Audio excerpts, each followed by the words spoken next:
Hey everybody, and welcome back to Ready Steady Play. I'm here today to talk about Lords of Hellas, which is a new dudes on a map territory control war game from Awaken Realms. I guess it's sort of their second published game, although it was their third Kickstarter, I believe. It's a 1 to 4 player war game that takes probably around half an hour per player, depends on how familiar you all are with the game. But it's set in an alternate version of ancient Greece, where everybody's sort of futuristic and has cyber parts and stuff like that.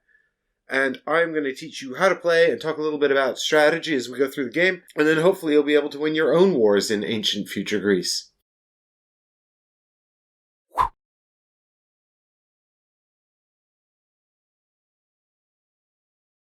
I've also got this. This is the terrain expansion. You'll see this featured in the video. I'll talk very briefly about the differences. This doesn't add any additional rules or anything like that. It just replaces some of the components from this box here, which is the retail core set, and this, which is the additional plastic terrain bits, if you are interested in that. First, let's have a look at how to set up the game, and I'll run you through some of the components that come in the game as well. So in the game box, you're going to get one board. This is double-sided. It's got a multiplayer side and a solo version side. We're going to be going over the rules for the multiplayer game, which you can tell is the multiplayer side because it's got all kinds of stuff that the other side doesn't. Well, the other side just looks very, very different. But we can tell this is the multiplayer side because there's a little temples doodad down here. On the solo side of the board, the solo symbol appears in a bunch of different spaces and things like that. You might see that solo symbol in a bunch of on a bunch of cards and things like that. Don't worry about that. That's just so you know that those are used in the solo version of the game. If you're playing the multiplayer version, you use all of the components in the box. So don't worry about not having. So don't worry about the solo symbol. Oh, we've also got here lots of plastic minis.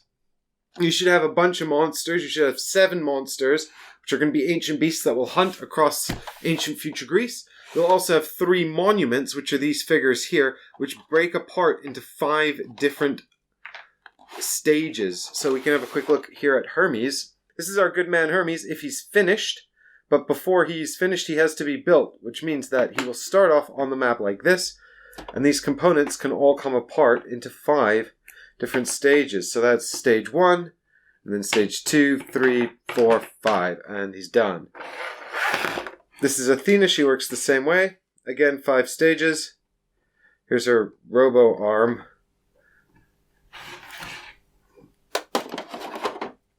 And also Zeus, who has a giant flaming whip, just like on the box. Yes. King of the gods. Hello. So you've got your gods there. You'll use all of these if you're playing. There will, of course, be, I think, additional gods in the expansion content and all that future content that's coming for the game, but because that doesn't exist at the moment, we'll just talk about the ones that come in this box. We've also got here the monsters: Minotaur, Cyclops, Medusa, Chimera, Cerberus, Sphinx, and then Hydra. It's a little guide for you guys who are struggling to fit them back in the box there. That's the Cyclops. Once again, he's some kind of robot man. We have here the Minotaur, the Medusa. Now, if we were actually talking about difficulty here, I think Cyclops is very, very difficult. He poses a real threat to heroes. But Medusa is a real pain if she's in your territory. She prevents you from moving people around. Here's the Sphinx. She's a real pain because if she's in your territory, you can't recruit men in that space. Cerberus is really dangerous because he can do loads of damage because he's got 3 heads. So whereas the Cyclops can actually permanently reduce your hero's stats, Cerberus will just do loads of damage. There's the Chimera. He's probably the easiest one to defeat in the game, actually, but that's just because he has the lowest hit points. And then there's the Hydra. The Hydra's really nasty because it kills all of your dudes in adjacent regions, and so it just gobbles up all your armies, and it regenerates hit points. Scary stuff. We've got some player boards. We've got 4 heroes and 4 player boards because it's a 1 to 4 player game. Hopefully more heroes later. These player boards are all identical. The only difference is colors. Now, some people think that the different models that go with each board sync up with the different heroes for sort of thematic consistency. However, it doesn't matter. You can be any color you want with any hero you want. So we've got 4 colored player bags to match these generic boards. I'll go through what's in the bags in a minute, but let's get them out. Oh, there, and there. So everybody will get one of those. Then everybody needs a hero as well. And what you do is you select who picks the hero first. Then in anti-clockwise order, everybody picks a hero. And then when the game begins, the player who picked the hero last will start the game and turn order will proceed clockwise. So that's how they sort of get around the benefits of having first choice. Although, of course, the heroes are all balanced and equal. And, of course, you've got Hercules, this is ancient Greece, not ancient Rome, so it's Heracles. We've got Helen, who's presumably Helen of Troy, Achilles, and Perseus. Heracles right there. Achilles is here. He looks sort of like your standard hoplite man. You've got Perseus here with the dagger and the shield. He's getting ready to take off. I don't know, he's got wings, although he's famous for flying on Pegasus. And Helen, who's got a staff. So a player will pick a color, they'll pick a hero, and we can attach these two together to make our player board here. And then we find our hero. So here I've got my player bag, and in my player bag I've got lots of different pieces. First off, I've got a player hero base for my hero to show that that's my hero. So now I've put my hero on my base to indicate that's my hero. There we go. So I should have 15 hoplites. And you'll note that these are component limited. So if I get all of these dude men into my army, then there will be none left for me to have. I can't get any more, but I just put those somewhere near my player board. It's convenient. I've also got my control tokens here. Now I've got 15 of these as well, and they bear my player symbol on them. If we flip that over, there's my symbol. It's here on the tokens as well. These are used to mark control in territories, and it's highly unlikely I'll ever need to use all 15 of them in a single game unless my opponents are doing something really wrong. And by the time I've got 15 on the board, I've probably met one of the victory conditions anyway. And then I should have 4 priests. And they look like this. For the blue player, these are all different sculpts. Note that the hoplites and the priests are all different depending on what color you're playing. And then you can just put them somewhere down near your player board as well. So you've got all of your necessary pieces around. There should also be 4 color appropriate player aids. Take that as well. So my blue player is all set up here, ready to go. I'm going to set up a 3-player game. There are not a lot of differences between the 3, 4, and 2-player game, but I will mention them as they come up because there's so few actual differences in terms of rules. But before we get ahead of ourselves, let's have a look at all the cards. There's a lot of decks of cards. We've got a temples deck. This is a track used in the game for when temples are built. It's got different spaces to put your temples on here. If you're using the cardboard cutouts, you put them here. If you've got the terrain expansion, you'll have little plastic models to put here. There's also a space for the Oracle of Delphi right here, and a bonus that changes depending on what card you use if you build it. So this is some way to add replayability to the game. It's also got spaces marked here for draft. This is a blessings draft. And this is when every player will get a blessing from the god when this temple is built, and the player who built the temple gets first choice. This is super important. More on that later, but pay attention to it. This Oracle of Delphi ability, I find most of them to be fairly sort of nice bonuses, but non-essential, with the exception of this one, which is really, really nice bonus for your hero right here. That's a really good one. So if that comes up, do keep an eye on it. We've also got a deck of combat cards. These cards look like this. They are multi-purpose, but they've got sort of essentially 2 halves, the red top half and the blue bottom half, with a number that's relevant all the time in the middle. So just give this a shuffle and put it in its appropriate spot on the board. We've also got these monster attack cards. These are going to show what a monster does when it attacks you if you're going on a monster hunt. But just give those a shuffle and stick them in their appropriate place on the board as well. We've got these event cards here. These are different events that are going to come up in the game. Mostly they involve mythical monsters popping up across the ancient Greece landscape here, but we've also got these which are quests that we can go on in order to get rewarded. So we'll need these for setup, so just give them a shuffle and put them to one side for now. We've also got blessing cards which say blessing on them. These are Hermes blessings. They match his style, his boot there. You'll find the gods are all associated with one of your 3 hero stats. So Hermes' boot there matches the speed stat here of your hero. Just like Zeus's stat here is strength. Here are Zeus's blessing cards, and that's got the strength symbol on it. And finally, Athena, who's got the leadership symbol here. So she gives you bonuses to leadership and things like that. These are just useful reminders for when you're building your strategy over the course of the game. Because we're playing with these 3 monuments in the game, the core set only comes with 3, so you'll just be playing with those 3. Although there's more coming later, I suspect. We take the appropriate blessing decks and we shuffle them all together to make one Uber blessing deck.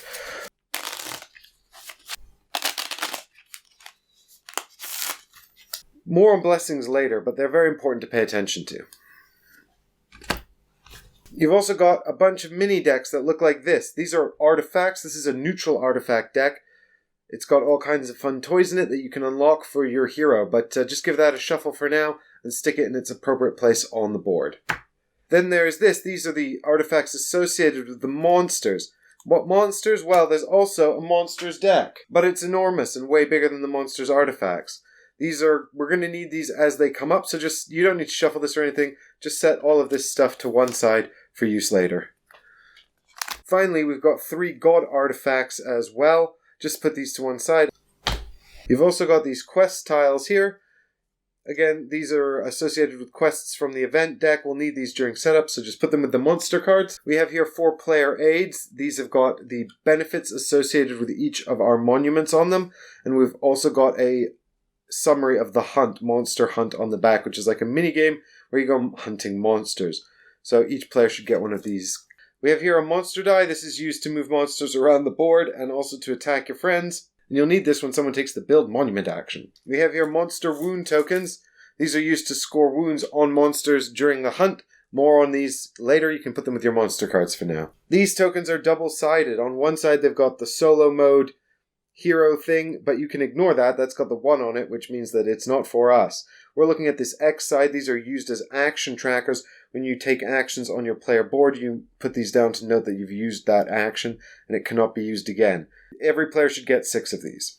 We've got these stat trackers here, and these are used to track your hero's wounds as well as their statistics. Each player gets 3 of these. We'll set our 3 tokens here to 1. This shows that they are all of our stats are 1. As we progress through the game, we will increase our stats and move these up the track as appropriate. We've also got these 5 glory tokens. They correspond to different regions on the board. You can see the map section highlighted on the back of the token. These help you in all manner of different ways during the game. We'll talk about these in a bit. You might find this lurking in your tray. This is the Persian Invasion Army tray, and as you can tell from the symbol on the front, it's only used in the 1-player game, so you can ignore it. So I've got 2 player boards set up here, and we've got one very tidy player and one very messy player. That's fine. What we've got here are some decks already on the board: the artifacts, combat cards, monster, and blessings. As you saw earlier, the blessings consist of 3 different card types. We just happen to have a Zeus card on the top there. These have all just been shuffled and placed down in their respective places on the board.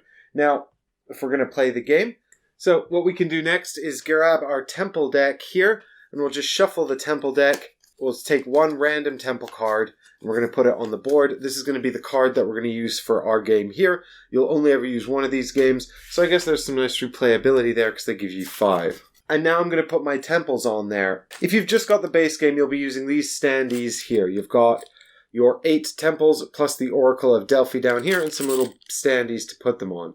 But I haven't even punched this, but I don't need this because I've got the terrain expansion. So I'm going to use those models. This is only going to affect temples and cities. So everything else remains the exact same and there's no gameplay changes. So what we've got here are the temples and the Oracle of Delphi from the terrain expansion. So I'm just going to put these out on the temple card there, and these are going to be replacing the cardboard standees from the core set. So the temples go down here on the temple slots, and it's very important to pay attention to where the draft spots are, because as the different temples are built, you're going to be revealing those draft spots, and then a draft will take place, and if you built that temple, you're going to have the best choice of which cards you want to draft. And finally, the Oracle of Delphi goes here on the bottom. Okay, next up we can put out our monuments. Now, when you're putting out the monuments, We're obviously using these 3 in the core set. I don't know how they'll integrate others, so I won't talk about that. But first, we're going to put these artifact cards underneath their respective god spots. Now, I would point out that you are instructed to do this. And then stick the base of the monument over the top of the card like that. I'm not entirely sure why you're instructed to do that, or put the artifact underneath. You can, if you want, just leave it in the territory, or you can put it on the side of the board there, and just remember it goes to whoever controls the territory that Hermes is in. It's up to you how you want to handle that, but we kept them under the bases as instructed, and found that causes problems for people. So now that we've done that, we can move on to the starting events step. We're going to draw 7 event cards and put quests and monsters on the board. So the first event card is a quest, and it shows us here that it relates to Crete. We can also see that here. So we have to find the appropriate quest token. We need to put that on the board in the space the quest relates to. So in this case, it's going down in Crete. And the quest goes into a slot on the quest tracker. Doesn't matter which slot. Our next card is another quest, the Amazon Queen. So we just do the same. So here's a third quest, Aid to Atlas, the man who holds up the world. So you'll have noticed now that my quest tracker is full. And so what this means is that any further quests I draw are discarded. Fortunately, it's not a quest. It is indicating that the Cyclops is going to start on the board in Euboea. I'll put him on the board in the appropriate territory. So for now, this card just goes into a discard pile. What I need to do is get the monster tray here, which has my monster on the back with all his abilities and wounds and stuff. I'll explain how this board works later. I can also get the Cyclops Eye, which is my Cyclops artifact. And I'm just going to put these by the side of the board now that the Cyclops is in the game. My next card is Medusa, so I'll do exactly the same, setting up Medusa.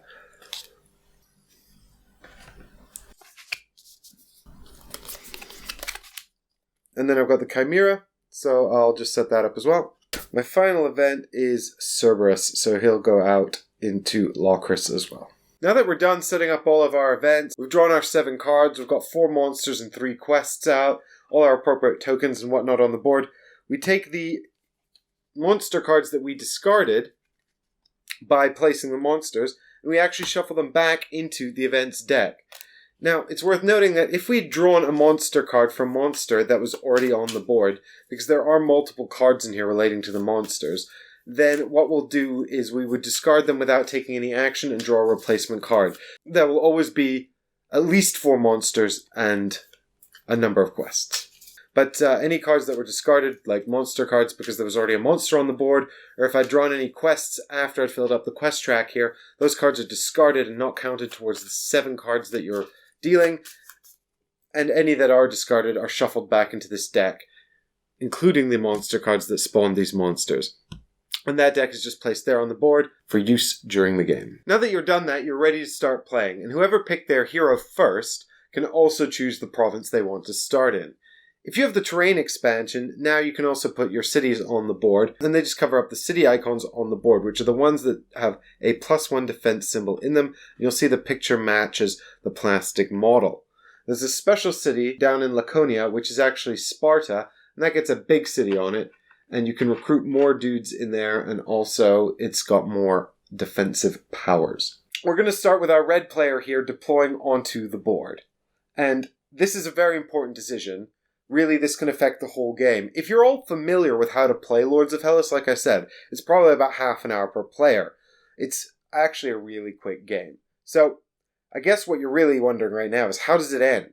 Well, that's going to inform all of the decisions you make in this game, because everything in this game is about achieving your objectives, and like I said, it can be quite a fast game, so you've really got to be efficient with your strategy. There are 4 ways to win the game, except in a 2-player game, and then there's only 3 ways to win the game. The first way to win the game is by controlling 2 lands. Lands are a collection of all of the regions of the same color. So you can see here there are 4 regions that make up the red land. And here we've got 4 regions that make up the yellow land. Down here, green. There's only 3 regions in the brown land. Up here, 4 for blue as well. If you control all of the regions within each of these lands, then you win the game immediately, the moment you gain control of the final one that completes the victory condition. In a 2-player game, you have to control 3, not 2. And in a 3-player game, the blue land does not count towards this victory condition. In a 4-player game, all is unlocked. In a 4-player game, you must control 2 of any of the 5 lands. The second way to win is via temples. You'll see that some of the regions on the board can have temples in them. Although none of them start with temples, we have to build them. If we take a look at the green land here, we can see that we've got Arcadia here, which has a city in it. And we can tell it's got a city because of this symbol here, which looks like a city. We can also look at the graphic here on the board. Down here, we've got Messenia.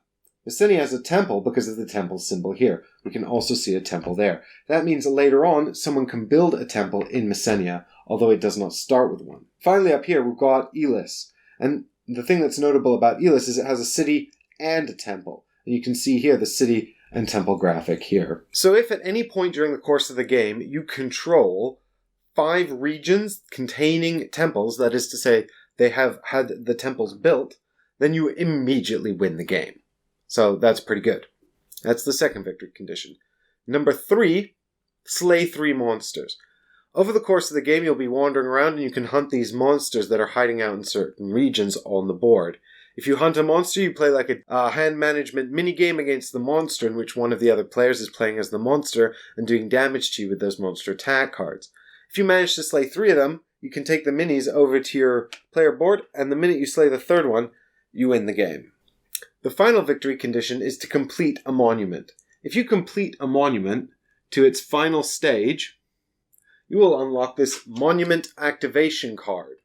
And this means that in 3 turns, you will have won the game. So you've got to build that monument and then hold it for 3 turns, which gives other players the chance to come and take that away from you.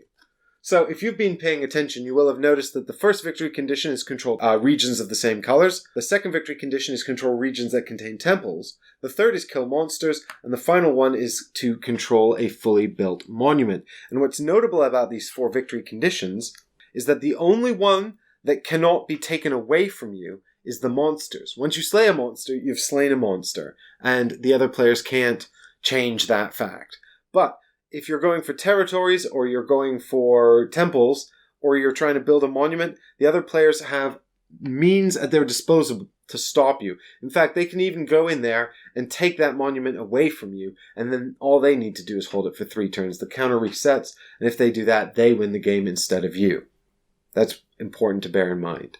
It should also be noted that in a 2-player game, the build a monument option is not available as a victory condition. There are only 3. One last thing to consider for deployment is that the Oracle of Delphi can only be constructed here in focus. This is where the graphic for the temple is. And so if the Oracle of Delphi bonus is something that you had your eye on at the start of the game, you'll probably want to be quite near this so you can capture it and build it before someone else does. You can build the Oracle of Delphi at any time. You don't have to wait until all the other temples are built.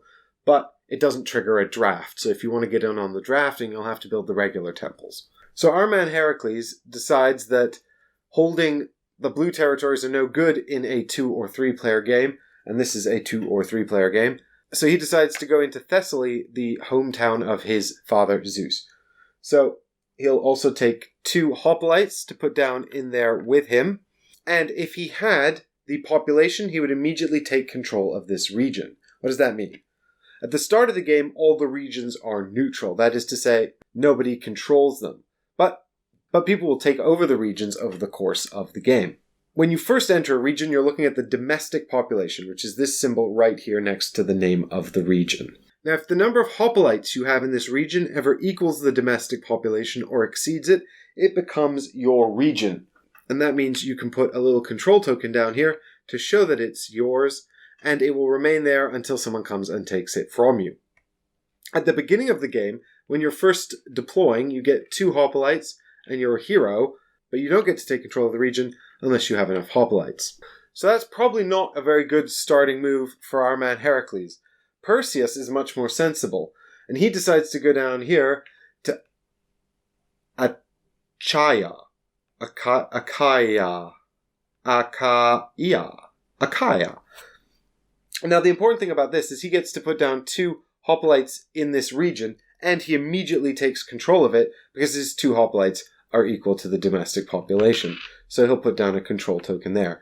It is highly recommended that at this point in the game, you take a region with a city in it. Cities give you bonuses that allow you to recruit more hoplites, whereas other territories with temples in allow you to recruit priests. At the start of the game, having hoplites to take control of these neutral regions is really, really important. And so if you start in a territory with only a temple, you're going to have a bit of catching up to do. That's not to say that if you're into your advanced strategies, you can't do it, but you've got to make sure you know why you're doing it for a good strategic reason. Otherwise, it's almost always better to start in a region with a city. So each of the heroes has a unique hero power at the start of the game.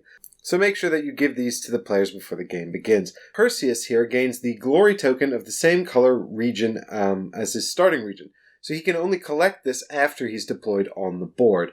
And once he's deployed on the board, he'll take the appropriate glory token for the region that he's in. Hercules starts with 2 strength, so Hercules would just set his strength to 2 before the game begins. Achilles, much like Hercules, just starts with an increased stat and extra speed.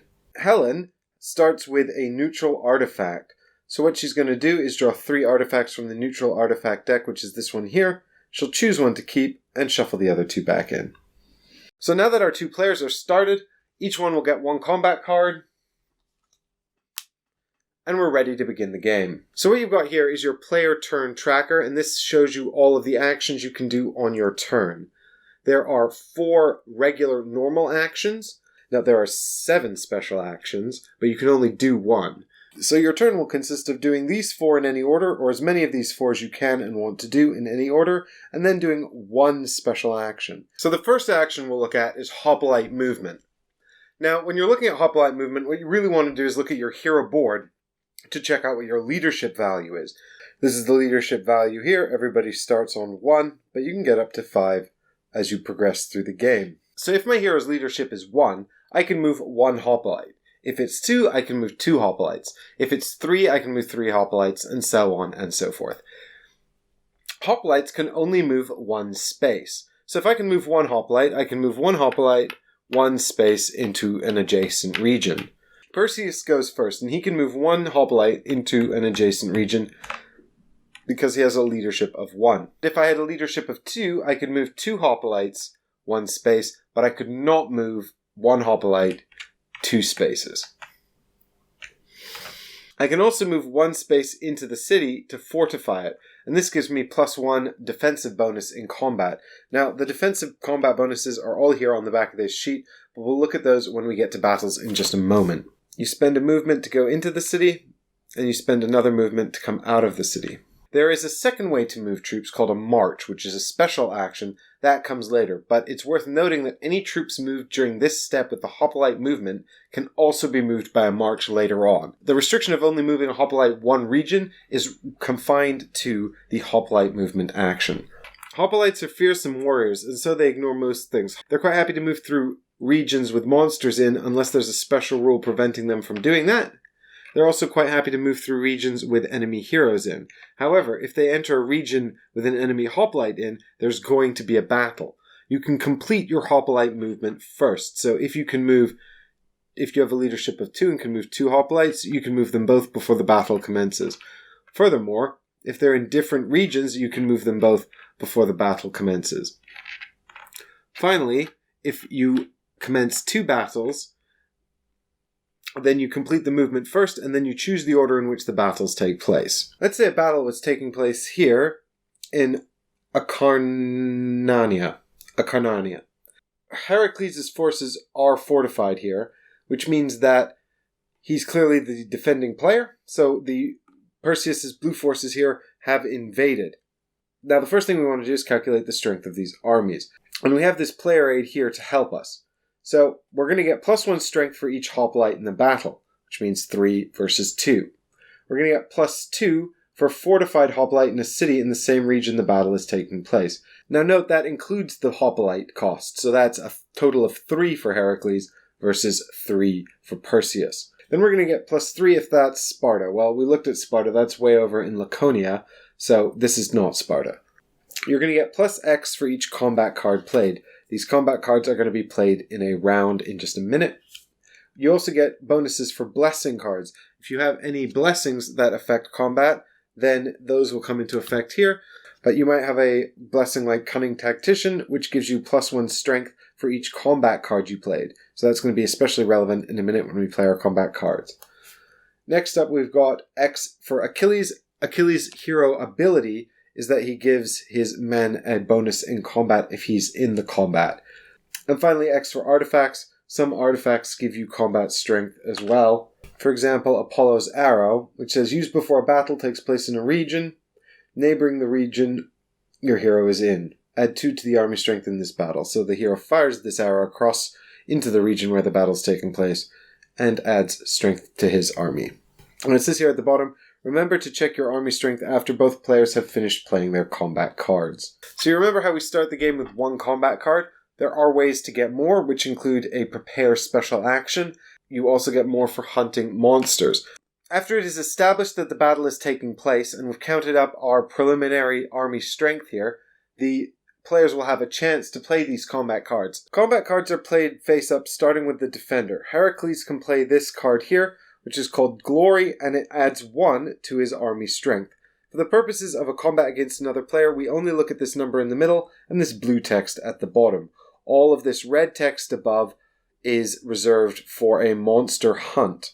Glory is the name of the card, and down here it says if you have the Glory token matching the yellow lands, then this will add +3 to your army strength instead of +1. Well, Heracles doesn't have that Glory token, so this is just worth +1, but he plays the card because he wants to. Heracles is now winning. It's also worth noting that defenders win ties.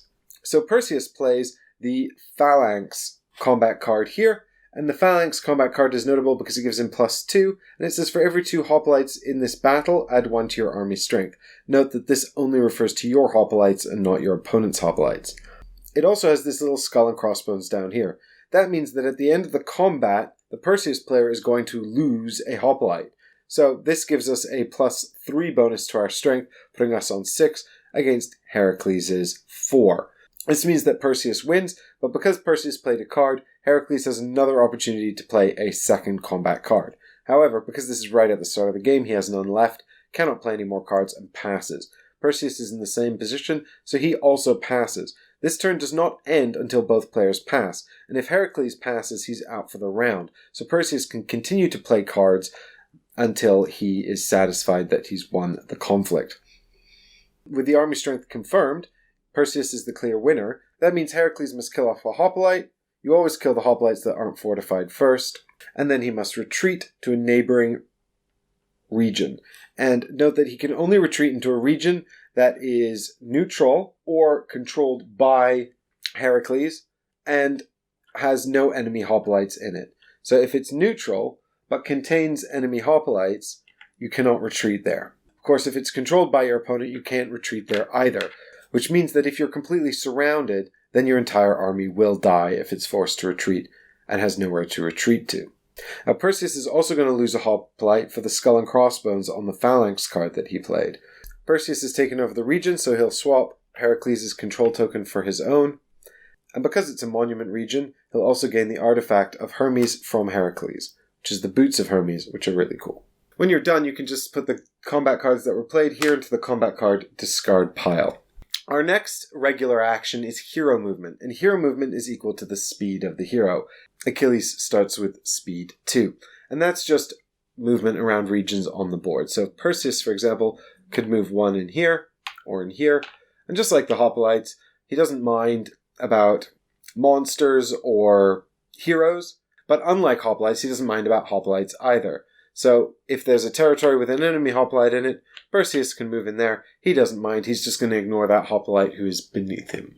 There are blessings and artifacts and stuff that give your heroes bonuses to being present if a battle is taking place, but at the start of the game, with the exception of Achilles, the heroes have no bearing on a battle at all. Achilles lends his strength to the battle because that's kind of his thing. That's his special ability.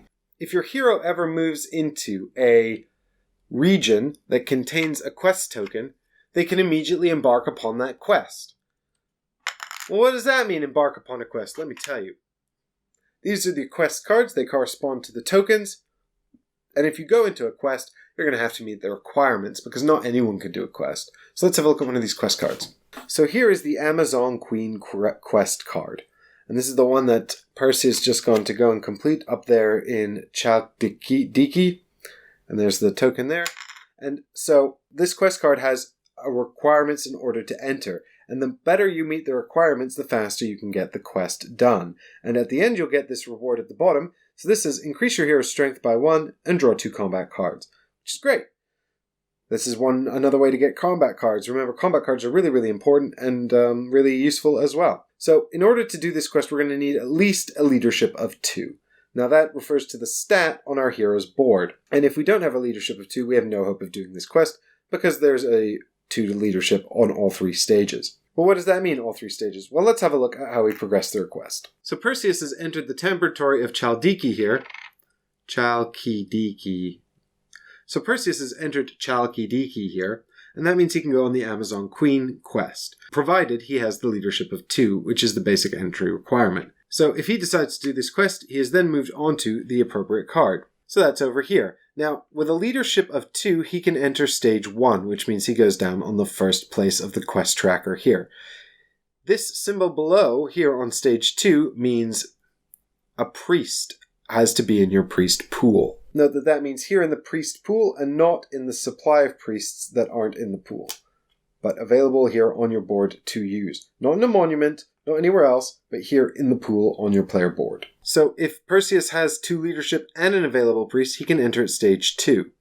Now, if he's willing to kill that priest, he can enter at stage 3, because it says sacrifice a priest. 2 leadership and sacrifice that priest. So if he can do stage 2, he can go to stage 3, but he might not want to because he might want to keep the priest to use in a monument later, etc.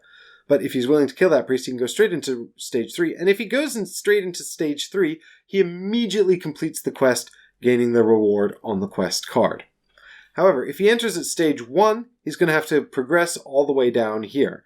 And at the end of each turn, he'll progress 1 space. So once he's entered the track, he doesn't have to worry about these requirements anymore. All he has to do is just wait as he progresses down the track. The problem is, if Perseus enters here into stage 1, Heracles sees he's done that and goes, oh, I fancy that, and I have a priest in my pool as well as 2 leadership. Heracles might come in and join at stage 2. Now what this means is that Perseus is going to advance to stage 2 on his next turn, and then Heracles is going to go into stage 3 and complete the quest, thus denying it to Perseus. Whoever completes the quest gains the reward, and then the token is removed from the board, because the quest can no longer be completed. Any heroes who were taking part in the quest are removed to the territory where the quest was. The rest of these are discarded once the rewards are doled out. So our next regular action is prayer. In order to do a prayer, you'll need to acquire a priest. So how can you acquire a priest? Because we start with 4 of them here, but we don't start with any actually available to us. What we have to do is get the priest and put it into our priest pool on our player board. Once we have the priest in our priest pool, then we can take the prayer special action to go and pray at a monument in order to unlock bonuses, usually stat bonuses for our hero. But how do we get the priest into the priest pool? There are numerous ways to get the priests into your priest pool. The easiest way is to build a temple. If you build a temple, which is one of the special actions, build temple, then you'll get a priest. Another way to get priests is during the build monument special action, which ends the round. Then you'll get 1 priest for every region you control with a temple in it. For example, here is Epirus,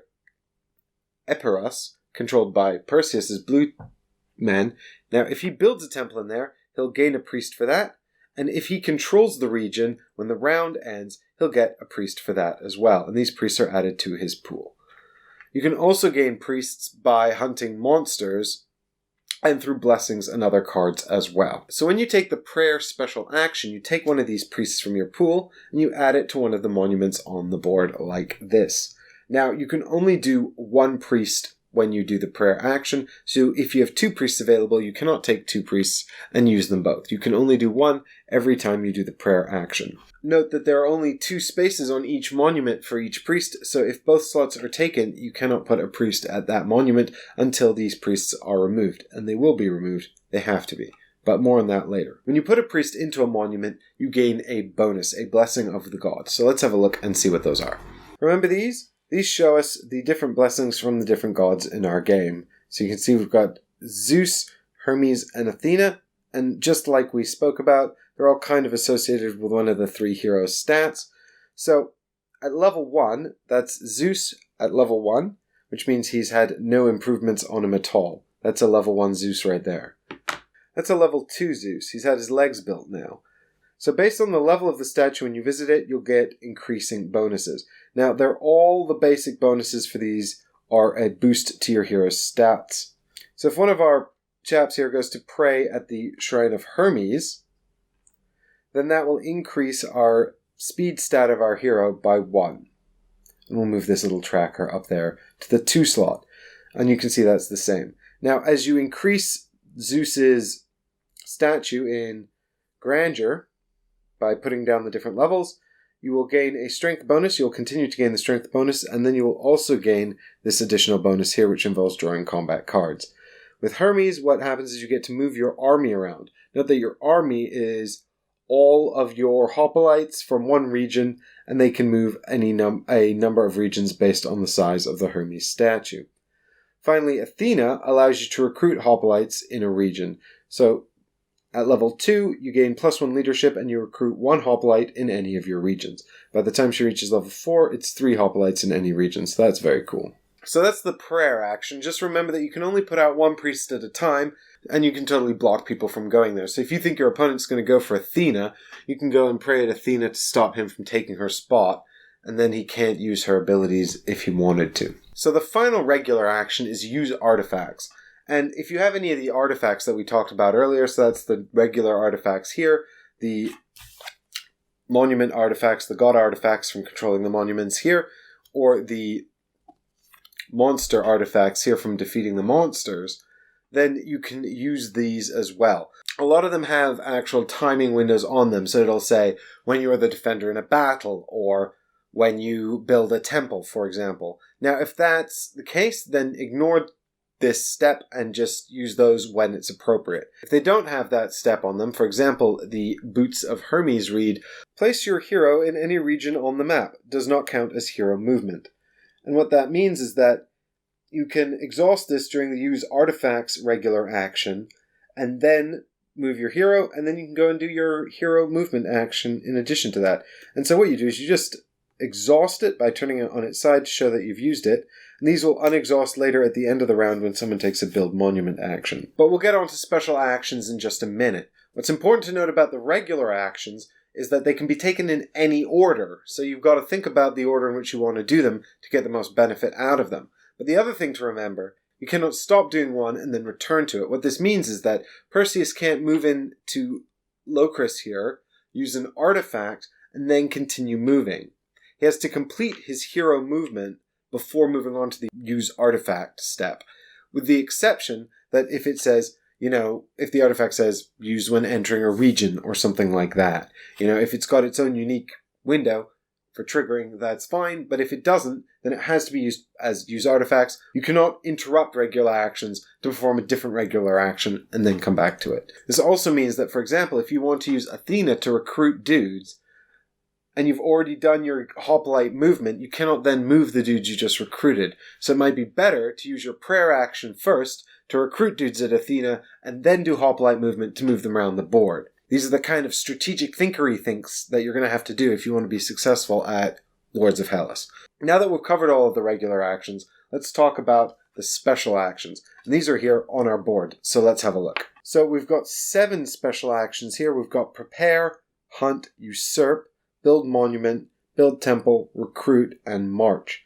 Build monument is a bit special, so we'll talk about that in a minute.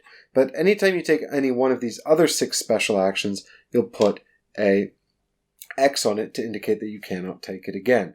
As you'll go through your turns, you'll cover up more and more of these, indicating that they cannot be done, until eventually someone takes build monument, which is kind of the end of the turn. When this happens, a whole bunch of stuff resets and is checked, and notably these are all reset so they can be used again.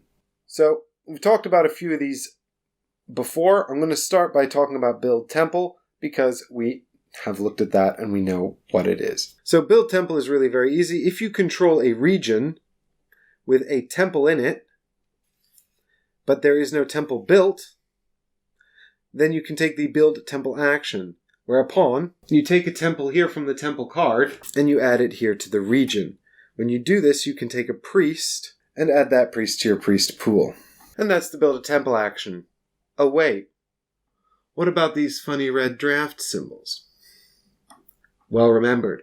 So the draft is how we get the blessings, and this is really important because blessings are really crucial to defining your strategy. I mean, realistically, if you want to win this game, you pretty much have to decide on how you're going to win at the start, and then just kind of, work towards making sure that works out for you. But when a draft comes up, you go to the blessings deck here, which has been well shuffled already, and you draw cards equal to the number of players plus 1. In a 2-player game, that would be 3 cards. In a 3-player game, 4 cards, and so on. So we'll draw 3 cards, and then the player who built the temple that triggered the draft will choose one of the blessings to keep. Now, you can share these blessings with the opponents. They'll all see all of the cards anyway, so there's not really any hidden information here. But you can go through them and decide which one you want. You might even want to share the information to see if one of your opponents wants one, so you can take it away from them.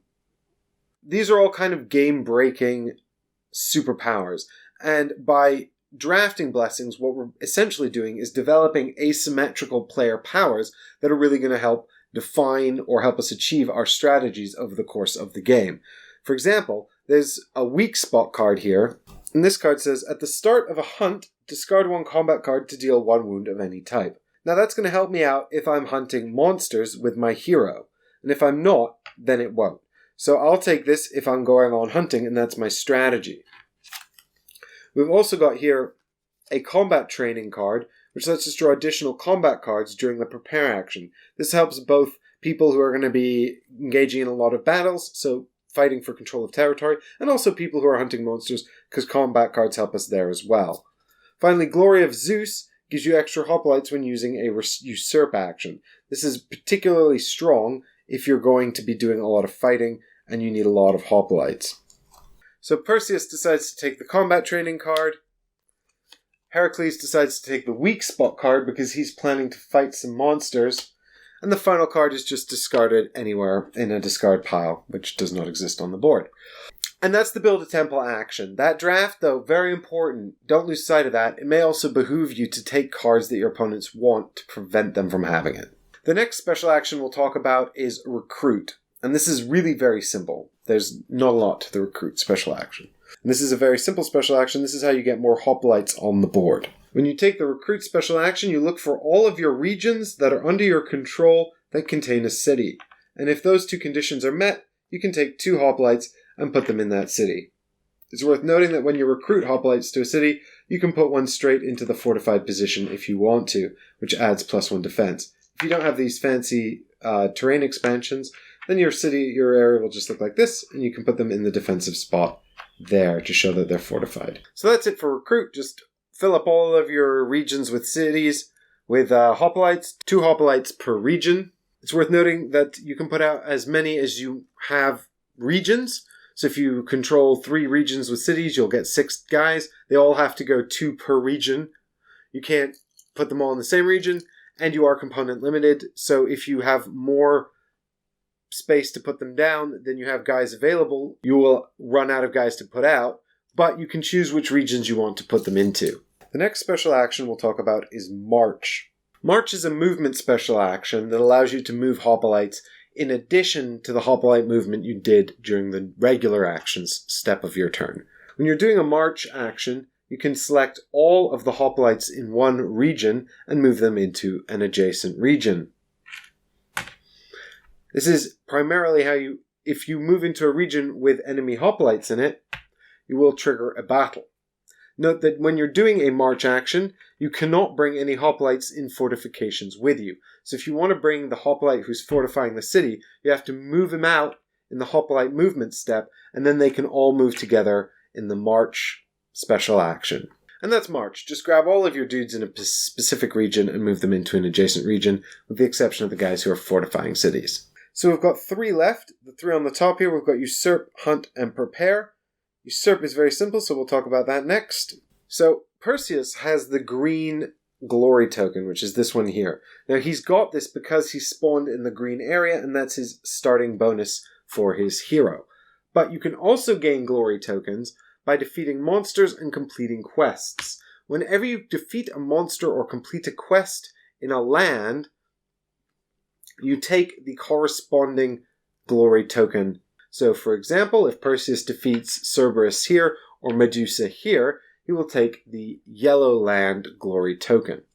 And the reason I'm telling you this now is because the glory tokens are essential to the usurp action. You also can take glory tokens for completing quests. If you would gain a glory token but another player possesses it, then you take it from them, and they don't have it anymore.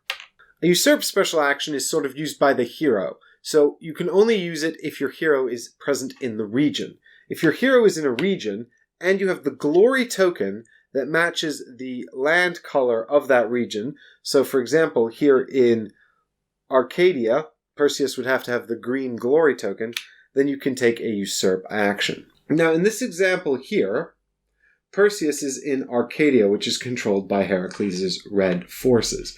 Perseus decides to take a usurp action, which he can do because he has the green glory token. When he takes the usurp action, Heracles' forces are forced to retreat. These follow the same retreat rules as a battle, so they must go into an adjacent region that's either neutral or controlled by Heracles and that does not contain any enemy hoplites. So they retreat, and then the control is passed over to the player that usurped. So now Arcadia becomes Perseus's. Furthermore, Perseus gains a free hoplite recruit who can play straight into the city if he wants to fortify it. So that's a very, very strong special action right there that Perseus can do. And what is also interesting is that you don't spend the glory token to do it. So Perseus can continue to do that so long as he's got the special action available on his board. But note that he will cover it up when he uses it, so he'll have to wait until that's reset before he can use it again. But we'll get to that in due course. Next off, let's talk about the hunt. If your hero is in a region with a monster, then they can engage in a hunt. Our Perseus doesn't really have the stats for a hunt at the moment, so let's up his strength to 3. We'll give him a speed of 2 as well, in case it's relevant. We're also going to put down a cross here to show that he's done a hunt action. When you engage in the hunt, the first thing you do is draw combat cards equal to your hero's strength. So in this case, we've just upped Perseus' strength to 3, so we'll gain 3 combat cards, which are added to our hand. Note that your combat card hand size is 4. You cannot ever hold more than 4 combat cards in your hand, and if you would gain more combat cards, you must discard down to 4. Except when entering into a hunt. So when you enter into the hunt, you'll draw combat cards equal to your strength. These are added to your hand, and this is the exception where your hand can go over the maximum hand size of 4. You'll be able to have as many combat cards in your hand as you like during the hunt, and at the end of the hunt, if you have more than 4 left, which is unlikely, but if you have more than 4 left in your hand at the end of the hunt, then you will have to discard down to 4. So once you've drawn your combat cards, you'll grab your monster tray here. In this case, we're fighting Cerberus. So we'll take the monster tray here, and let's talk a bit about what we're looking at. So here we see Cerberus' monster tray, and there's a few things we should be looking at. We've got a special attack up here, a region attack down here. This is not used as part of the hunt, the region attack. That only comes into play later, so we can ignore that. We've also got down here the reward, which is adamant tethers. Now that is the artifact that's associated with Cerberus here. But we're only going to get that if we manage to vanquish the beast. Now these are Cerberus' wounds here. There are 3 kinds of wound slots. There are red ones, blue ones, and yellow ones. The red ones are just standard wounds, whereas the blue ones have priest symbols inside, and the yellow ones have artifact symbols inside. Now, as the hunt progresses, what we're trying to do is fill up these spaces here with these wound markers. if the wound markers ever complete the board, then Cerberus has been slain. And if you kill Cerberus, you get to choose one reward, more on that in a minute, and you get to take the mini and put it on your player board. If you collect 3 minis like this, in this way, then you'll win the game. That's one of the victory conditions, remember? The way that the combat works is that the hero will attack first. So the hero is going to choose a combat card to play. For the monster hunt phase, what we're looking at is this top half of the card. So we're still looking at the central number here, but we're also looking at this symbol here. We can ignore that symbol because that's for the solo play. And then we're looking at the card text here in the middle as well. The cards might have a special effect. But the simplest way to do this is to play the card and match the symbols. If the two symbols match, then the card can be played to put a wound on the beast. You'll note that, for example, this says you can use 2 combat cards with a mace symbol to deal a wound of any type. So if I have 2 combat cards like this, but I don't have any mace entries here, I do have one on this card. But if there was not one here, I could use 2 cards to deal a wound to any of these other spaces. The torch is the same but requires 3 torch cards to become wild. Any cards I use to deal wounds are then discarded to the combat card discard pile. If I fail to do a wound in this step of the combat, then the fight is immediately over and just ends. But more on how the fight ends prematurely later. Once I've dealt a wound, then the beast has the opportunity to attack back. And the player to my left is going to draw 2 of these monster attack cards and choose which one to use against me. So you're almost always looking for the worst thing here, and there are various options. We've got a quick attack here, which is an attack strength 5, which is awesome, and the effect is what happens if the hero does not defend. So the effect here is deal an injury, and then discard until you hold a number of combat cards equal to the speed attribute of your hero. Well, Perseus has a speed of 2, so that means that I would have to discard combat cards until I had just 2 left in my hand, and also I would take an injury, which is not ideal. So I'll probably, if my opponent chooses this one to play, I should really try and defend that. Now, this one says, see special attack on the monster tray. So in this effect, what we're looking at is this special attack here from Cerberus that says deal 3 injuries, which is pretty awful. Well, if we go here to our hero board, these are our stats, and when we take an injury, we just flip one of these over to the injury side. That means that now instead of whatever number we had previously, we've just got a 1. Furthermore, if all 3 of our stats have been wounded, and we take a 4th injury, the hunt ends immediately. Now, if our opponent here chooses to play the quick attack, we really need to try and defend against this, because otherwise we're going to have to discard our combat cards, and we're going to take an injury. What we can do is we can go to our combat cards in our hand, and we're looking at the numbers in the middle here, and we're trying to add up to equal the number on the monster attack card, or better it. In this case, I've got 5, so I can play both of these cards, which will defend against that attack there. So the entire attack is cancelled. I don't take any damage. And what happens is because I successfully defended the attack, I can draw 2 new combat cards. So these ones are discarded, and I get 2 new cards. And the fight continues. Now I must do a wound by matching the symbols again. And note that if you let the damage go through, you don't immediately lose, but you suffer the effects here. And then if you fail to defend the attack, you get to still draw 1 combat card. However, even if you defend the attack and draw 2 combat cards, it's still not really enough, because you're going to need more cards than that if you're going to win this game. So you need to have some tricks up your sleeve, stuff like that, especially to beat the harder monsters like Cerberus, who's got 7 wounds, which is quite a lot. Some of the other monsters have slightly less. The Chimera only has 4 wounds, which makes him, I think, the easiest monster to kill. If you're in a combat round and you fail to kill the monster, you've done a number of wounds by matching up symbols here, but you failed to kill the monster and now you've got to retreat. You almost always want to retreat before the monster kills you by dealing 4 injuries. Being fully injured is pretty bad. However, sometimes it happens and it's not preventable. But if we're retreating in this fight, now there's a possibility we could still get a reward. If we've dealt any of the wounds to the spaces that have these symbols in the middle, that is to say the blue or yellow wound slots, then we can access that reward. So in this case, I've dealt a wound to the priest spot, which means that at the end of the combat, I can have a priest, adding him to my priest pool, which is pretty cool. If I'd had both of these slots wounded, then I could choose either to have a priest, or I could choose to have a regular artifact, drawing the top card of the regular artifact deck. If I'd filled in all of these slots and defeated the beast, then I must choose one of a priest, a regular artifact, or the artifact reward for killing the Cerberus, which is to say, the adamant tethers. However, if I don't kill the beast, and I run away, I get to choose one of the rewards if I've done the wounds. Note that these wounds have to have been done during this hunt. So if I have some way of dealing wounds before we start the fight, for example, this blessing, then I cannot, and I cover up these spaces, then I cannot receive this reward at the end of this hunt. However, something like weak spot, which is at the start of the hunt, you would still be able to take that reward if you covered up those spaces. If the monster is not slain and the hunt ends, the monster is returned to the side of the board, where it will keep the wounds that it has received, making it easier for you to come and finish the job later, but also making it easier for the other heroes to come in and steal your kill. Remember that it's the actual kills that go towards the victory condition, so getting the kill is really important. So don't forget that during the hunt special action, if you successfully defend the beast's attack by equaling or bettering its strength, then you draw 2 combat cards, and if you fail, you still get to draw 1. Those are easy to forget rules. So now that we've covered the hunt, let's talk about the prepare step. This is the last special action, and it's also kind of the simplest.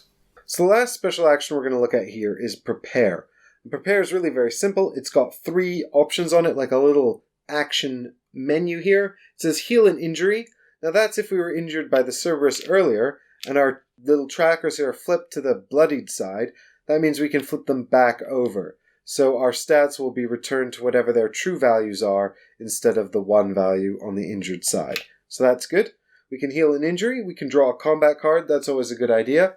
Remember that the only real way to get combat cards is through preparing or through blessings or other things that give you combat cards. For example, worshipping at the monument of Zeus. And finally, we can recruit a hoplite in a region with our hero.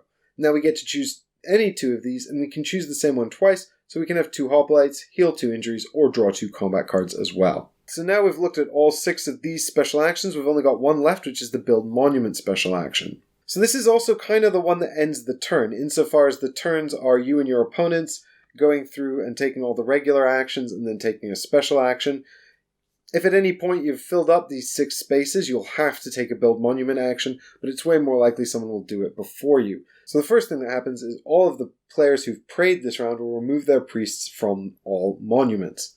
So for example, here we've got 2 priests in the monument of Hermes, and what we're going to do is remove these and return them to their player. Note that these priests go back to the priest stock here, and not back to the priest pool. So they are not available for use, and you'll have to earn them back either by building temples or something else. For example, during monster hunts. The next thing that happens is you add a level to a chosen monument. So you heard me talk about the levels of the monuments earlier during the prayer regular action, but that's just where we take the next step of one of our monuments and add it to that monument.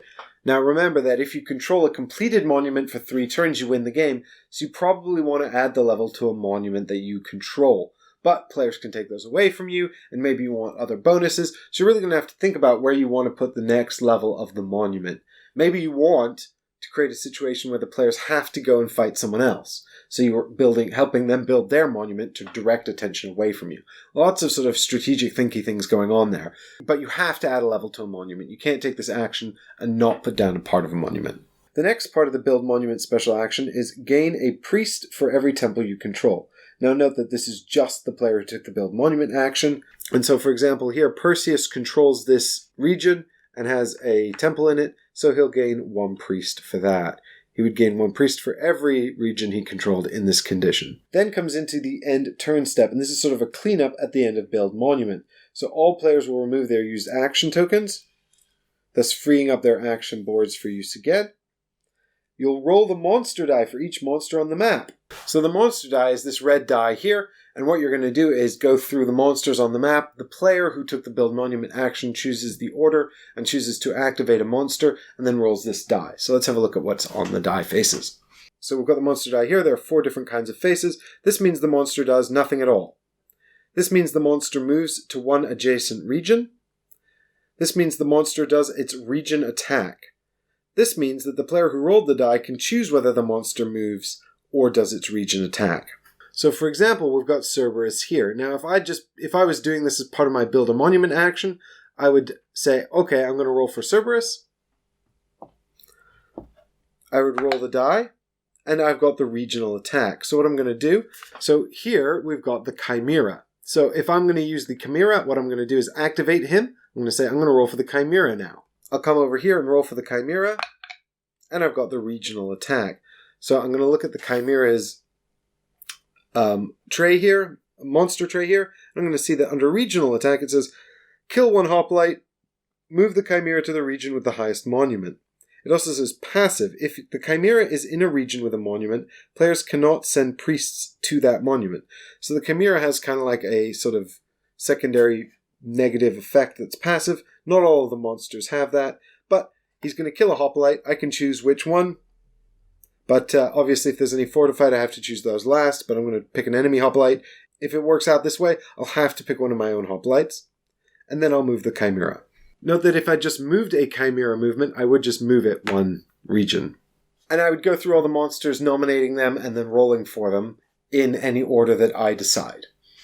The final step of the end of the turn round, the end of the build monument step, is to draw an event card. So in this case, I've drawn a Medusa card. Now, Medusa is already a monster on the board. So what this means is that this card is going to evolve her. All of the monster cards have an evolve state at the bottom.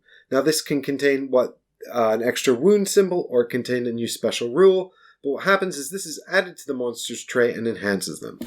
So in this case, we'll just slot this card under the Medusa tray here. And now she has another wound.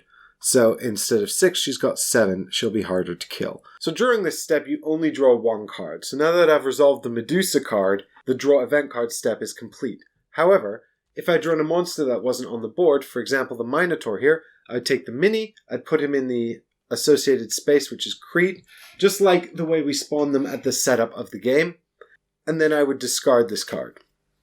I'd also put out the appropriate tray and artifact. Now, we've got a full range of quests here, but if I drew a quest card from the deck and there's no space to put it, I would just discard the quest card. And I would draw a replacement. So once you've completed the build monument and end turn special action, then its play progresses onto the next player, and the game continues in this fashion until someone's achieved one of the victory conditions. Now, it's really helpful to have an idea of what your strategy is going into the game, and really sort of aim for that kind of thing. You're also going to have to keep a close eye on what your opponents are doing to prevent them from achieving victory conditions. Much like other war games or classics like Kemet, it's very easy for people to get very close to achieving victory conditions while you're not looking. So you and your fellow players are going to be collaborating and table talking to make sure you know what's going on and you're keeping your eyes on the other people to make sure they don't get too far ahead and that you're collaborating to stop them. But remember, the enemy of your enemy is still your enemy, so you're also going to have to make sure that the other players aren't leveraging you to further their objectives while you're trying to stop someone else from winning. But you can very quickly get very close to these victory conditions. Make sure you keep your eye on your opponents. And I'm going to be back tomorrow with Ollie and Ben, and we're going to have a go at playing this together and see whether or not we murder each other. We probably will murder each other, but hopefully we'll do it with smiles on our faces instead of daggers in our hands. So we'll see you all tomorrow, and thank you for coming on this adventure with me.